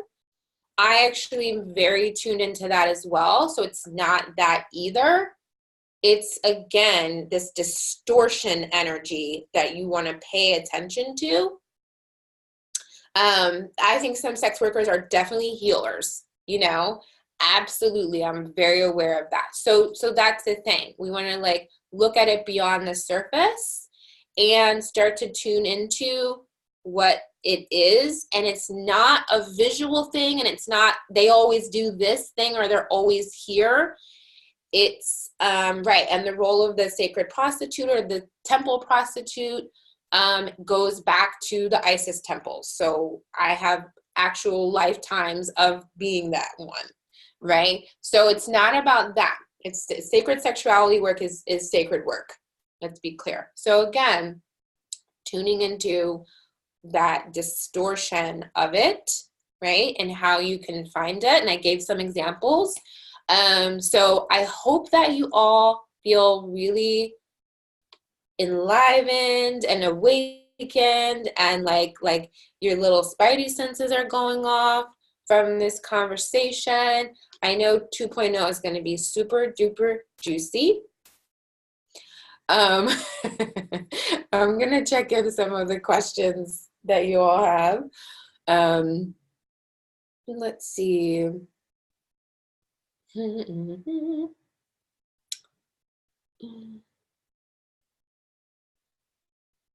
Okay, I'm Emily Steele. I love this question. Have you experienced inspiring the feeling of divine union in other people and having them mistake that for having a special romantic connection? How do you navigate? That's my whole life. That's my whole life summed up. I have my whole life had people tell me that we have a special connection because they feel something when they interact with my energy. This is before I knew I was a healer. It's before I knew that I specifically was a heart chakra healer, right? Someone at some point, another healer told me, oh, you open people's hearts. And I was like, that is what I do. Do you guys know the healer Lee Harris? Lee Harris was the one that told me, I'm actually going to a retreat with him in Costa Rica this month. He was the one that told me in a reading that I pick people often because I want to practice my ability to tune people. That I like to play the game of, can I open this person up? Can I open this person's heart up? And I like that, right? This is before I knew I was a healer, right? And the reality is, and you know, and the question he said is, are you bored of that yet? And that's when I shifted out of being attracted to people because I wanted to practice my healing abilities. And I was like, oh, I want to meet healed people. I want to be intimate with healed people, not people that I have to open up, right? But it was a fun game for a really long time. But what would happen is even the people that I wasn't so like, that I didn't have a project, I always had projects, right? I was like, oh, I could, you know, tune this person and like get them on the level. And then this is going to be great. And like, da, da, da, right? So, and just like all that emotional labor, right? Always relationships were a project, right? Like I used to refer to myself as Captain Save a Hoe, right? Because everything was a project. Everybody that I was working on was a project. So that's the thing. It's like, yes, I've had that happen my whole life because if people interact with my energy or people like think I'm a novelty or they're like, oh my gosh, you're a channel, like, oh my gosh, you're, you know, like when they like know about what I'm doing, there's like this, you know, there's a sort of energy dynamic of people just feel like you're a circus act, right? As long as I stay healing pimps. People think you're a novelty or a circus act or a sideshow, right? Like they want to know what's it like, you know, like what's it like to be with you, right? Which is so boring, right? Not a judgment, but just boring after a while. I was like, this is boring. I'm so tired of this experience. It's not inspiring me at all. Glad you feel inspired, but I don't, right?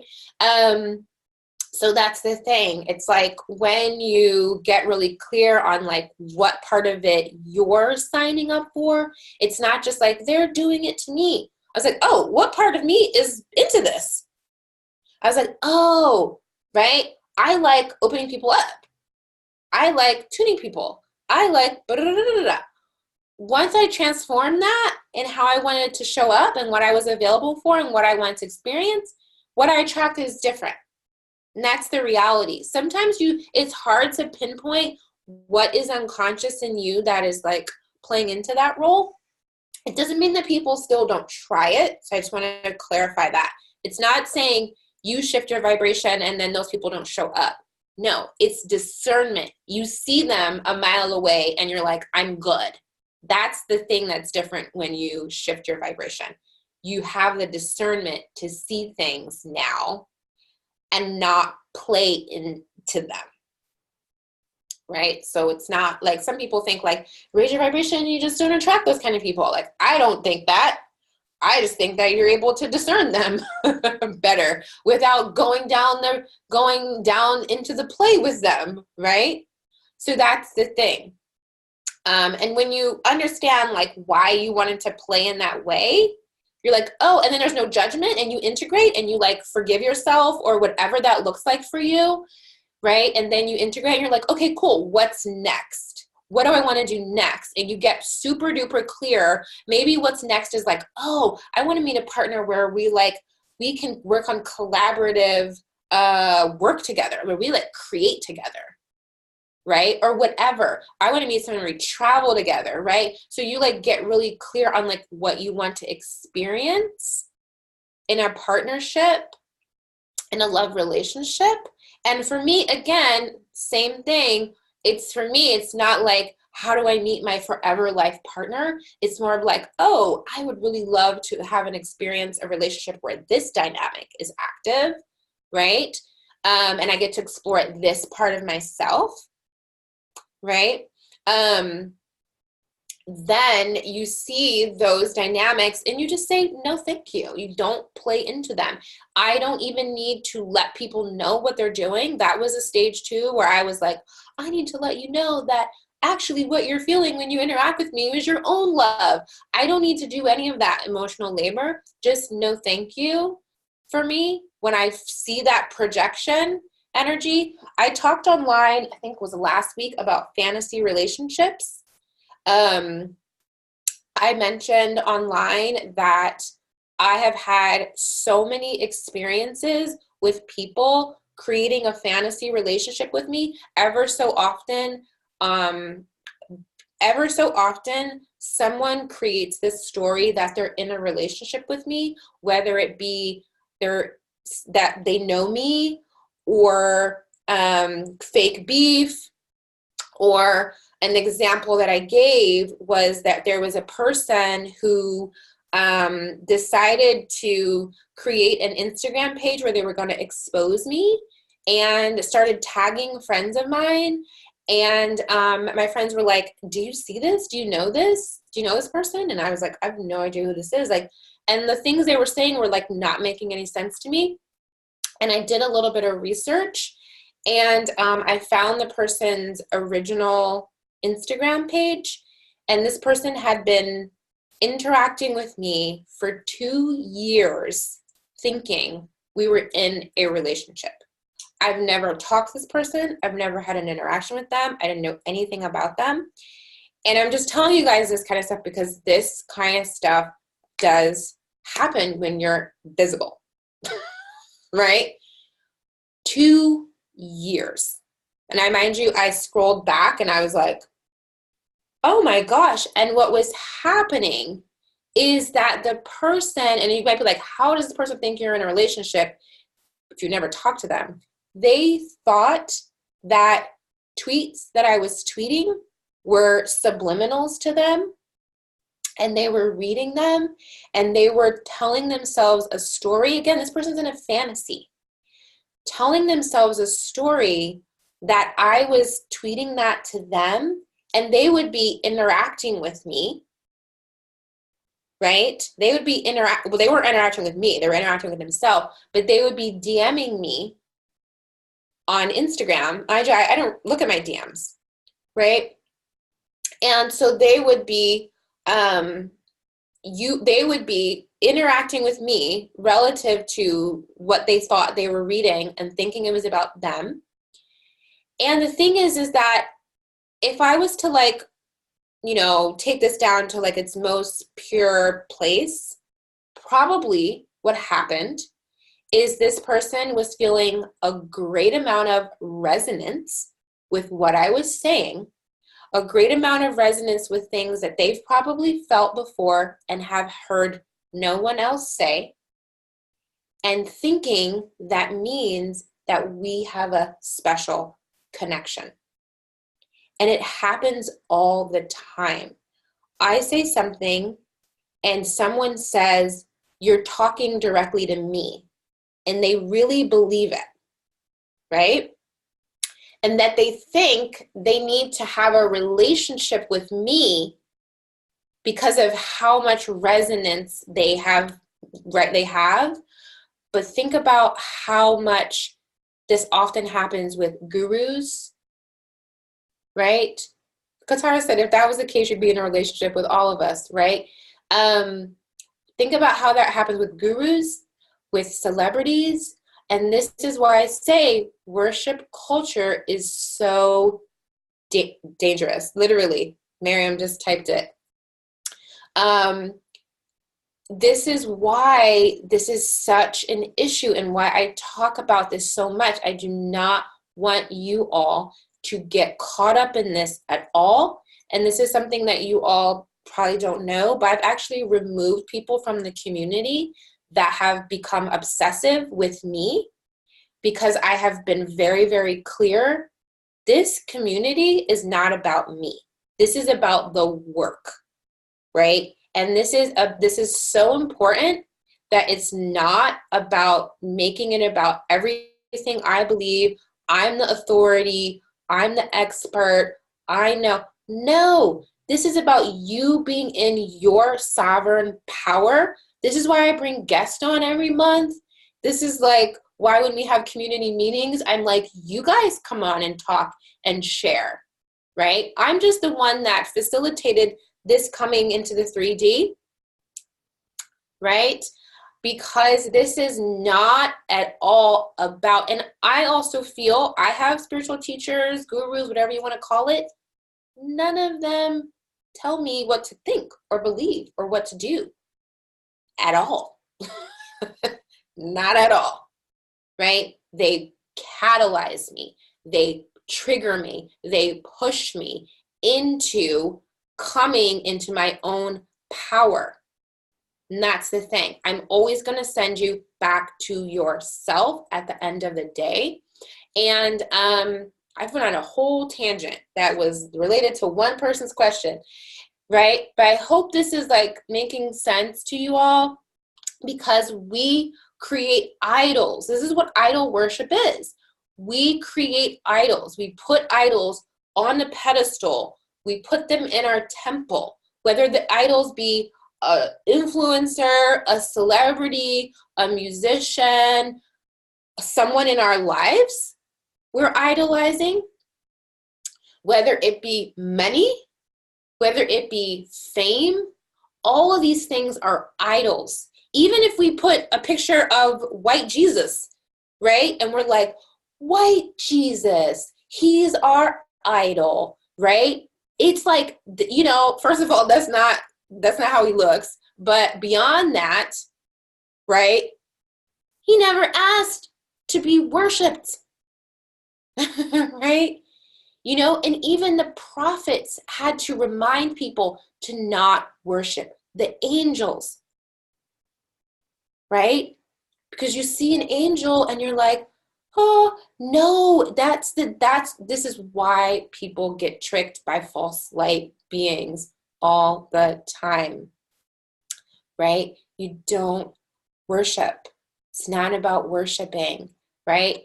And so I feel like this is relevant to divine union because it's time to take down all of our idols too. Time to take down all of our idols and to come back into the truth of what it is to be in union with God or the divine or source or the Tao or just energy, chi, right? Whatever that is, our own self, our own deity, right? And to start to do that kind of relationship. So I hope that makes sense. I reject people. You said, how do I navigate it? I reject people. That's how I navigate it. I will reject you.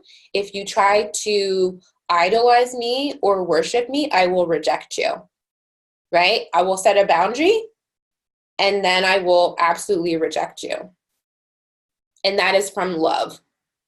That is for you to know, no, absolutely not. Not on any level.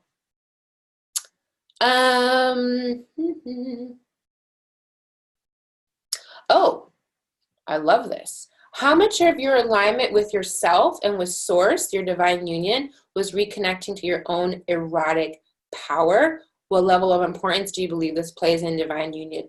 I love this so much. 100% absolutely. I can't say yes enough. I teach a class called Pleasure as Prayer, and it is about pleasure and senses and sensuality and eroticism and sacred sexuality, and it is about that as a form of devotion and worship. And in that way, when we're eating something, when we're tasting something, when we're beholding beauty, when we're connecting to our senses, we are experiencing that as a visceral relationship with the divine.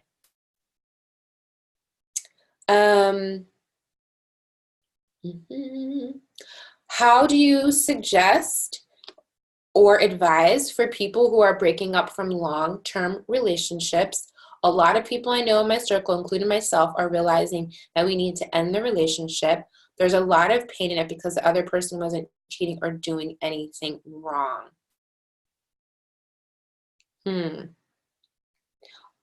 This is from Anonymous. I would really love to know more about what's difficult in it, I guess. But if I had to imagine, what would be difficult would be fear of the unknown, right? The thing is this, and if you're empathing the other person's feelings, it's going to be difficult for sure. If you're empathing the other person's feelings to the point where you're disempowered and you're powerless, anything's going to be difficult from that place. So you have to stand in your sovereign power. That's first, right? And you have to come into your certainty. Once you come into that place of certainty, of your listening, and you've asked the questions and you have done the inner work to come to that clarity, once you come to that clarity and that certainty, that is the part where you know you have to take action, right? And you might not know why you were called out of this relationship. You might not know what's going to happen next, right? Don't try to fill the air with just noise. Don't say, well, maybe it's this and maybe it's that and maybe. Just say, I don't know why. If you don't know why, I don't know why, but I'm clear. And I hope to know why to be able to understand better, but I don't have that understanding right now. But all that I know is that this is complete. That is for sure. Right? So you have to own that certainty, and being in your power doesn't always mean knowing why. Being in your power doesn't mean you know why a job is a no. You might not know why someone is a no, or why you're not resonating with someone, or why you're not meant to learn something at that time. That's why this is a path of surrender, and this is a path of divine mystery and being a mystic. Right? Because you're not doing things just from the logical mind has all the information that it needs to be able to move. You're moving from a place of faith and surrender. And then knowing that the wisdom sometimes shows up later. The clarity shows up later after you've already stepped into the new timeline. And then you see what's here, and then you're like, oh, now I get it. Right? But like trying to search for answers to soothe your mind's need to know everything is not going to be it. Right? So I understand that people want answers and that you want answers. You want to be able to give someone answers. You can still hold space. You can still talk about what the relationship's going to look like after this next phase. You can encourage, but you can't do that person's emotional labor. And knowing that whatever is in an agreement that you mutually, like, I always know that, like, if I'm ending a relationship or me and someone are choosing to end a relationship, I know that it's, even if one person is perhaps pretending that they don't feel the relationship ending and I'm sensing it first, I will tune them in and say, do you feel this too? Because if you tune them in to themselves, they feel it too, and they know. And they know, and on a deeper level, right, a more wise level, they know it's not a rejection. They know it's not, they're not good enough. They know that it's not any of those things, right? And that's the reality, and that's something that you're going to learn how to embody with more integrity as you do it more and more, right? But that's what it comes down to for me. Hi,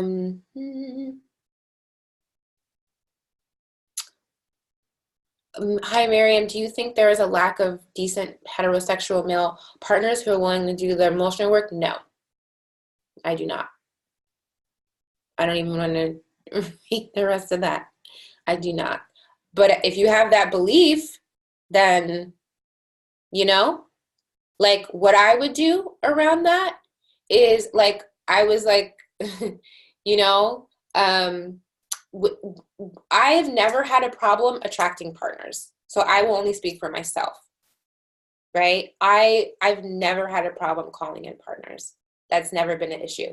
And I feel that I see other people experiencing that, and I have compassion, and I'm like, I hear you, and I see that that's playing out for some reason, but that has not been my experience. Yeah, I'll just leave it at that.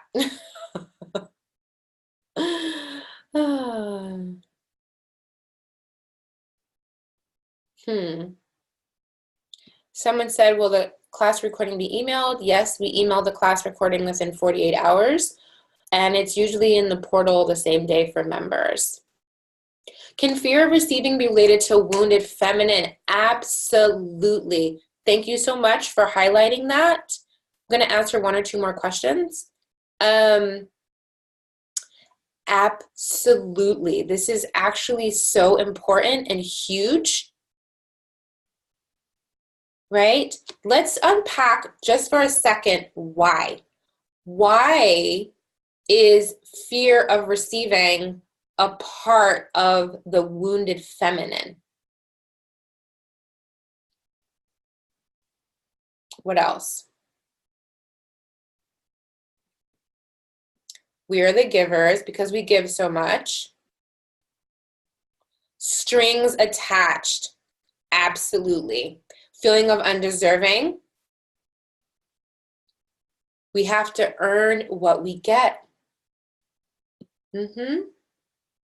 Unworthiness. We think we have to earn. We have such a challenge, right? I'm going to tell a story, and I hope this is okay.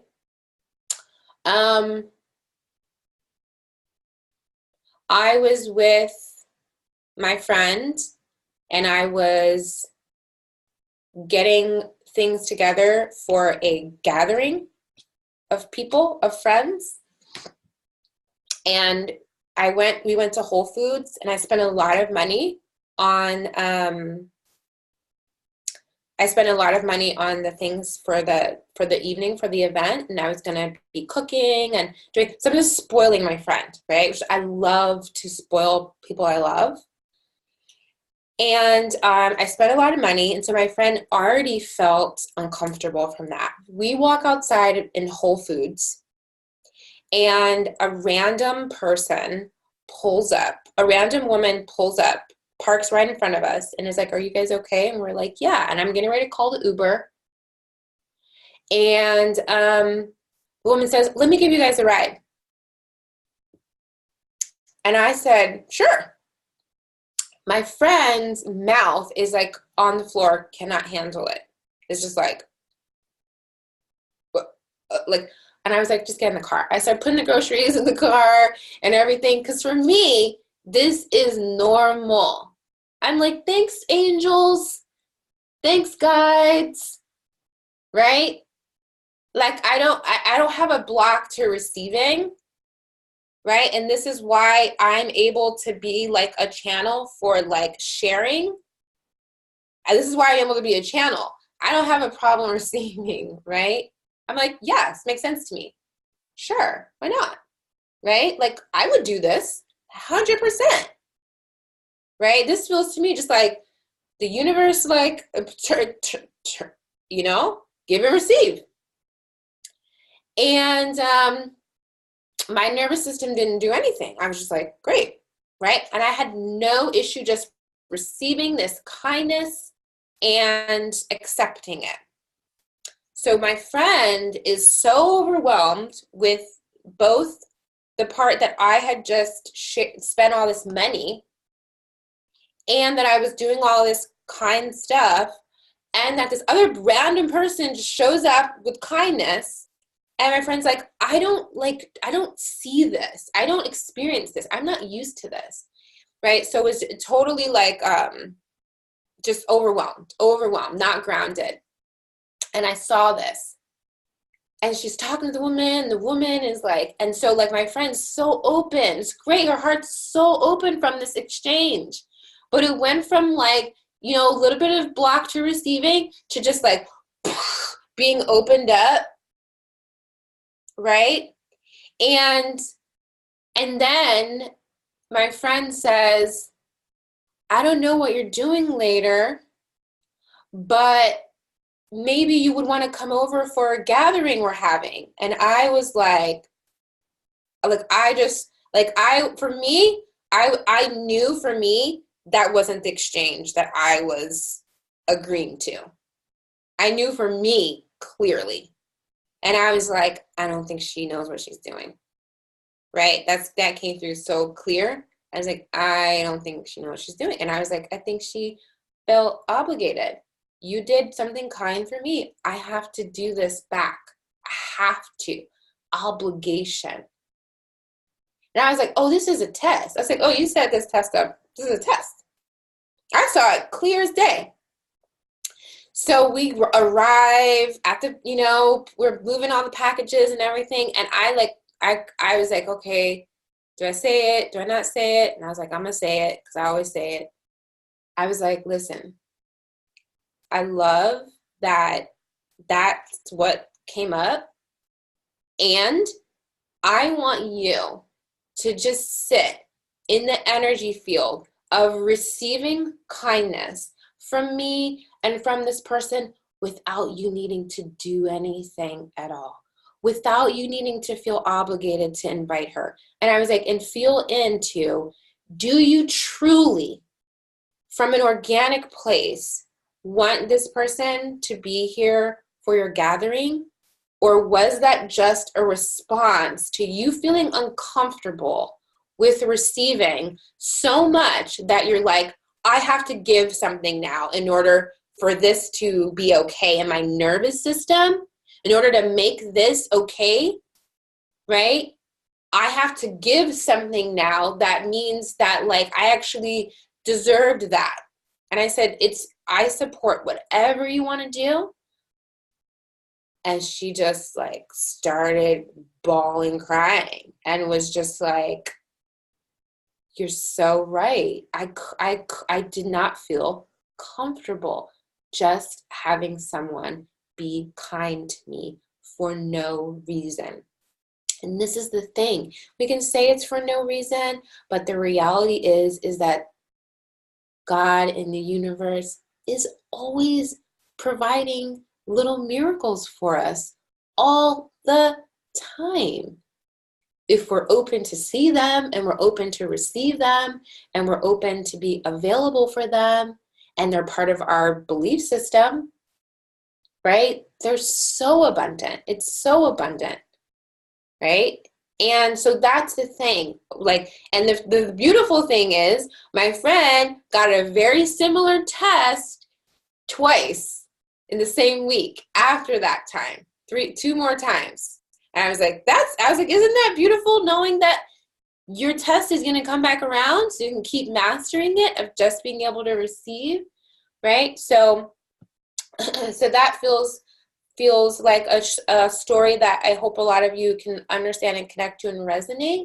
And it's definitely a part of that feminine wounding of just being able to receive without the obligation. It doesn't mean you're not going to also give. It's just that it's going to be organic. It's going to be authentic. It's not going to be from uncomfortable feelings of guilt or obligation, or you're doing things you don't really want to do. And that's the thing. All right? Or not needing to perform of like what a good person would do. Right? So I love you all so much. I'm going to close out here. We already went a half an hour over, but I feel like there was a lot to share. So I look forward to seeing you all next class. It's going to be super amazing and juicy, and I can't wait for you all to come. Please attend live if you can. Ken is going to do a energy healing for all of New Earth Mystery School to attune our entire school to just next leveling and healing and all of that. So I'm super excited and blessed for that healing that he's going to share with us. And he's just going to be sharing a lot of wisdom. So I love you all, and I look forward to being with you all again in community. And have a beautiful Sunday. Peace.